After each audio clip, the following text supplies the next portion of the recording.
Right. ఇప్పుడు ఒక గొప్ప వ్యక్తి గురించి, అంటే ప్రపంచంలో ఎవరికి నోబెల్ శాంతి బహుమతి ఇచ్చినా ఇవ్వకపోయినా ఈ వ్యక్తి మాత్రం ఖచ్చితంగా ఇవ్వాల్సిందే. ఆ మాట ఎవరు చెప్తున్నారు తెలుసా? ఆయనే చెప్తున్నారు. ప్రపంచంలో నా అంత గొప్ప వ్యక్తి ఇంకెవరు లేరు, నాకు తప్ప శాంతి బహుమతి ఇంకెవరికి రావడానికి వీల్లేదు, ప్రపంచ యుద్ధాలు ఆపేశాను, అసలు ప్రపంచాన్ని నేనే నడిపిస్తున్నాను, నేను లేకపోతే అమెరికా లేదు అని చెప్పుకునే గొప్ప వ్యక్తి. మనకి తెలుగులో చాలా పాపులర్ షో ఉంది జబర్దస్త్, అందులో గెటప్ ఉంటుంది, బిల్డప్ బాబాయ్ అని చెప్పేసి. అలాంటి గెటప్ గురించి ఇప్పుడు మనం మాట్లాడుకోబోతున్నాం, అలాంటి ఒక పర్సనాలిటీ గురించి మాట్లాడుకోబోతున్నాం. మీరు అందరూ ఆల్రెడీ చూస్తున్నారు. డొనాల్డ్ ట్రంప్ గురించి, అమెరికా అధ్యక్షుడు, పెద్ద దేశం, పెద్దన్నగా చెప్పుకునేటువంటి దేశానికి అధ్యక్షుడు.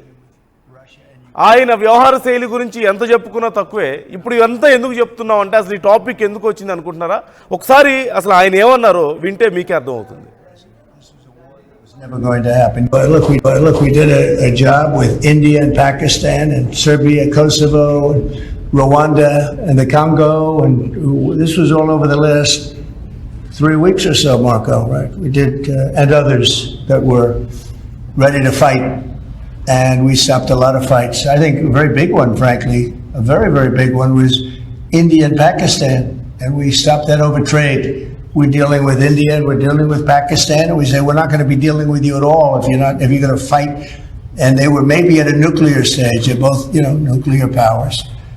And I think stopping that was very important. We're trying to help out with a Biden-created monster, this whole thing that's happening with Russia and Ukraine. It's a horrible thing, and I'm not happy with President Putin at all.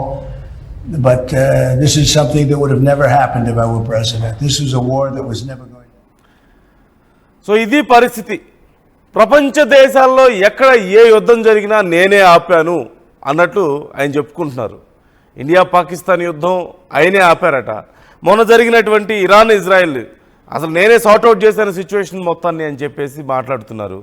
అంతకుముందు జెలెన్స్కీని కూర్చోబెట్టి మాట్లాడింది మనం చూసాం. Third world వార్తో మీరు gambling చేస్తున్నారు అని చెప్పేసి మాట్లాడారు. మొన్న చేసింది ఎవరు? అసలు ఇదంతా ఎందుకు అంటే, ప్రపంచ శాంతిని నేను నెలకొల్పుతున్నాను, ఎవరికైనా యుద్ధాలు చేసుకుంటాను, గొడవ పడుతున్నాను అంటే వెంటనే వాళ్ళకి వాణిజ్యం గురించి ఒక ఆశ చూపించేసి, మీతో మేము వాణిజ్యం చెయ్యం, వ్యాపారం చేయం మీరు ఇలా చేస్తే అని చెప్పేసి మాట్లాడేసి మేము మొత్తం సెటరైట్ చేసేస్తున్నాను, నాకు శాంతి బహుమతి కావాలి, నేను ఎన్ని యుద్ధాలు ఆపినా నాకు శాంతి బహుమతి ఇవ్వరు, నోబెల్ శాంతి బహుమతి అంటూ ఆయన మాట్లాడుతున్నారు. అసలు ఆయన చేసిన పనులేంటి? నిజంగా ఆయన నోబెల్ శాంతి బహుమతికి అర్హుడేనా? ఆయన చేస్తున్న పనికి ఆయన ఎక్స్పెక్టేషన్స్కి ఏమైనా సంబంధం ఉందా? అసలు ఎందుకు ఇంత చెప్పుకుంటున్నారు? శాంతి బహుమతి కోసం ఎందుకు ఇంత తపన పడుతున్నారు? అసలు వచ్చే అవకాశం ఉందా? మోరోవర్ ఆయన నామినేట్ చేస్తున్న వాళ్ళు ఎవరు? పాకిస్తానా, మునీరా నామినేట్ చేసేది?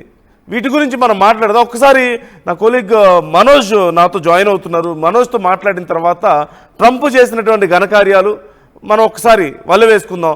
మనోజ్, ప్రపంచ శాంతి దూతను నేను అక్కడెక్కడో స్వర్గంలోంచి అనుకోకుండా జారి భూమి మీద పడ్డాను, మీ అదృష్టం అన్న రేంజ్లో ట్రంప్ మాట్లాడుతున్నారు. ఈ మధ్య నోబెల్ ప్రైజ్ ఇవ్వాల్సిందే నాకు అని చెప్పి కూడా మాట్లాడుతున్నారు. దానికోసం నామినేట్ చేస్తున్న వాళ్ళు కూడా గొప్ప గొప్ప వాళ్ళు నామినేట్ చేస్తున్నారు, మనం చూస్తూనే ఉన్నాం.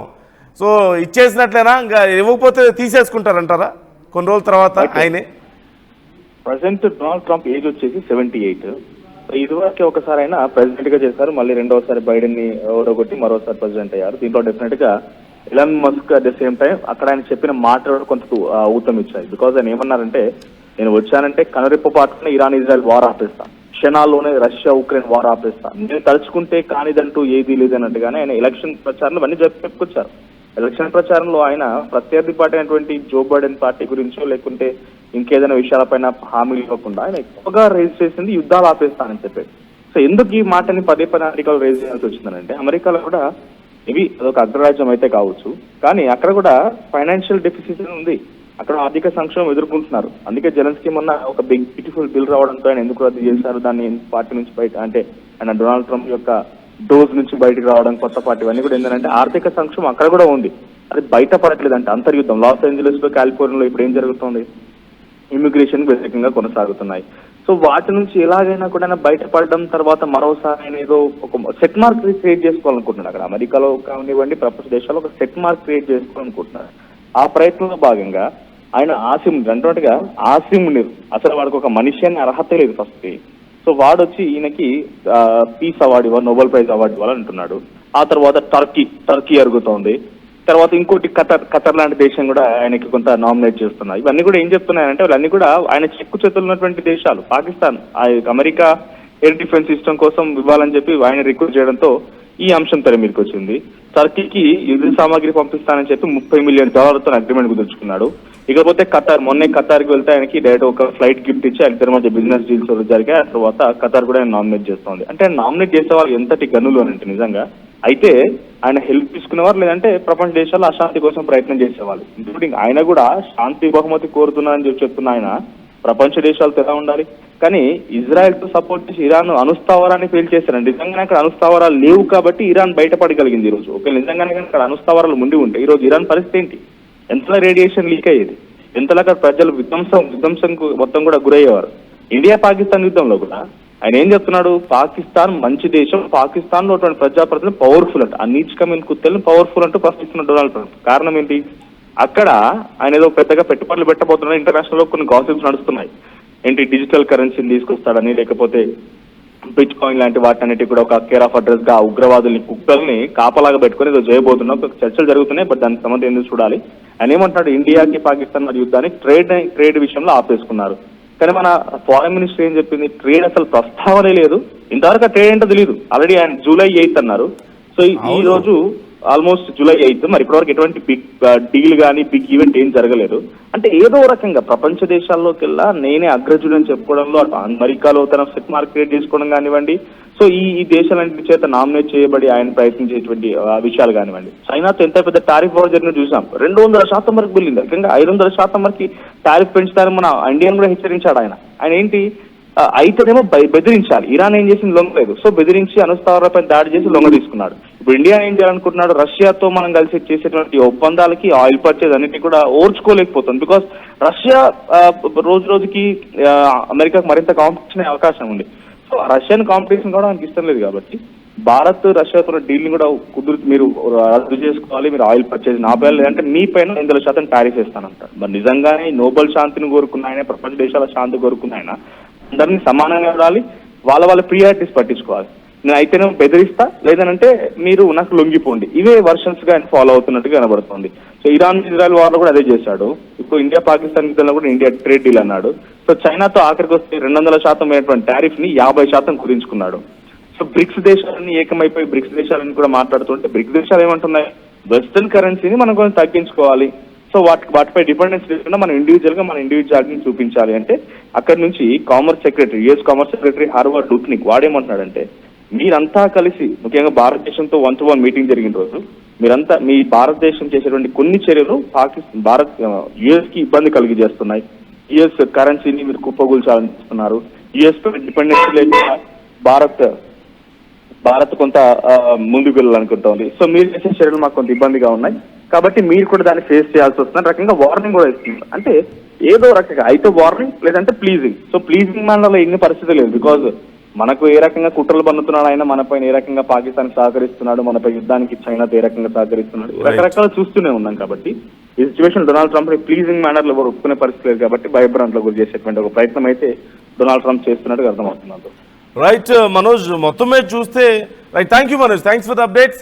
మొత్తం మీద చూస్తే డొనాల్డ్ ట్రంప్ వైఖరి మొదటి నుంచి కూడా వివాదాస్పదమే. మొదటి నుంచి ఆయన ఒక రకమైనటువంటి వైఖరిని మెయింటైన్ చేస్తూ వచ్చారు.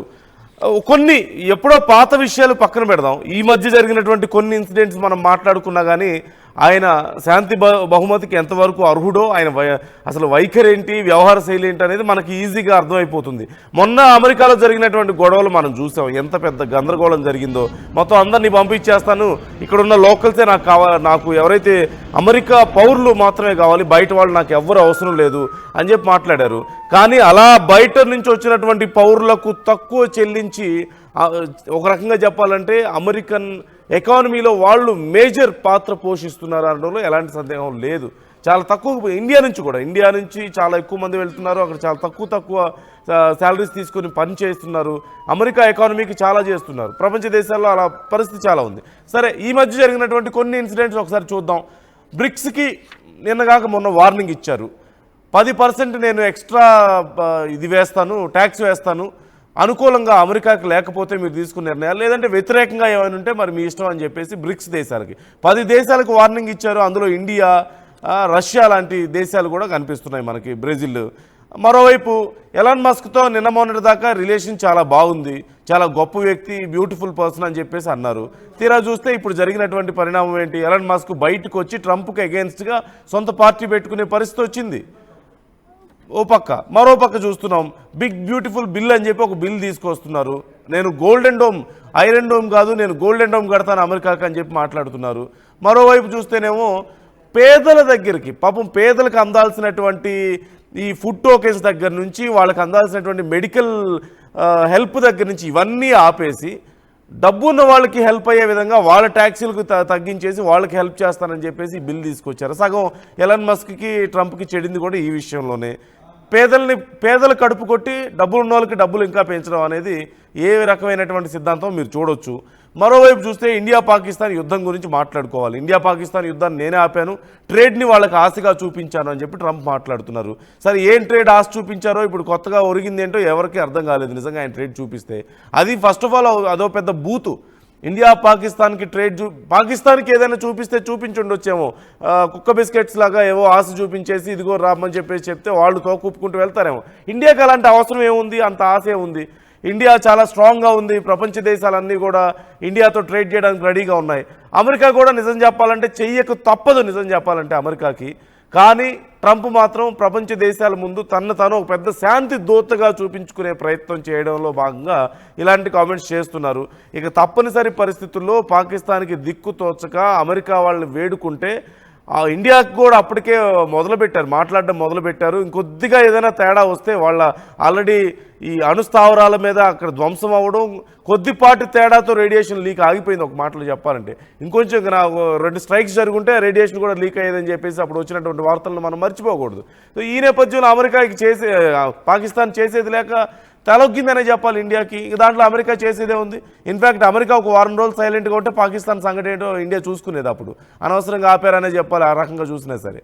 మరోవైపు మునీర్ని, ప్రపంచవ్యాప్తంగా మునీర్కు ఉన్నటువంటి పేరు మనకు తెలిసిందే. ఎంత వర్స్ట్ నేమ్ మూట కట్టుకున్నారో మునీర్, అలాగే పాకిస్తాన్ సైనిక అధ్యక్షులు. మునీర్ని తీసుకెళ్లి కూర్చోబెట్టేసి డబ్బులు ఇచ్చేసి వాళ్ళతో ఆయుధాలు కొనిపించేసి, ఇప్పుడు పాకిస్తాన్ దగ్గర ఆయుధాలు అయిపోయినాయి, యుద్ధం చేయలేరు. మళ్ళీ ఇండియాని యుద్ధం చేయాలి, ఇండియాని ఏదో ఒకటి రెచ్చగొట్టాలంటే వాళ్ళకి ఆయుధాలు కావాలంటే డబ్బులు లేవు. మళ్ళీ డబ్బులు ఎవరు ఇస్తారు? అమెరికానే ఇస్తుంది. పరిస్థితి మనం చూస్తూనే ఉన్నాం. మరోవైపు ఇరాన్ ఇజ్రాయెల్ వార్ నేను ఆపానన్నారు. అసలు ఇరాన్ మీద ఎందుకు అమెరికా దాడి చేసింది?